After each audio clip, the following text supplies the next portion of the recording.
Hello everyone and again welcome back to my channel. সামনেই সরস্বতী পুজো, আর প্রত্যেক বছরের মতন এই বছরেও আমরা কলেজে ঠাকুর বানাবো। পাস আউট হয়ে গেছি তো কি হয়েছে, কলেজে ঠাকুর বানাতে তো আর কোনো বাধা নেই। আজকে প্রথমেই আমরা গেছিলাম ঠাকুরের কাঠামো ও মুখমণ্ডলটা আনতে, আর তার সাথে কিছু মাটি। তো সেগুলো কলেজে এনে কাঠামোকে ধূপ দেখিয়ে মা সরস্বতীর আশীর্বাদ নিয়ে এখন আমরা কাজ শুরু করব। আর এই হলো আমাদের নিজেদের হাতে বানানো আগের বছরের মা সরস্বতী। তোমাদেরকে তো বানানোর প্রস্তুতি থেকে সমস্ত কিছু শেয়ার করেছিলাম, এই বছরেও কিন্তু সেটাই করব।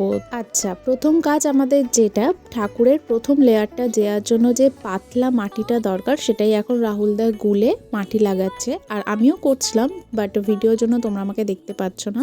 তারপরে ভাবলাম ফোনটাকে একটা জায়গায় স্ট্যান্ড করে তোমাদেরকে দেখাই। আমরা তিনজন মিলে করি, তোমরা তো সেটা জানো, আমি, রাহুলদা আর আমাদের বিদিশা ম্যাম।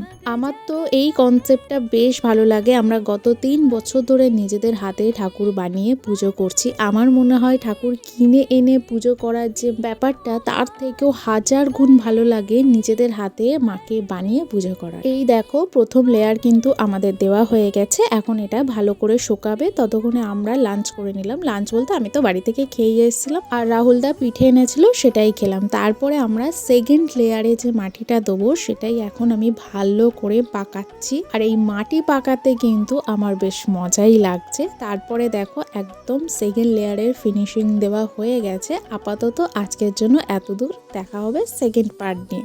টাটা।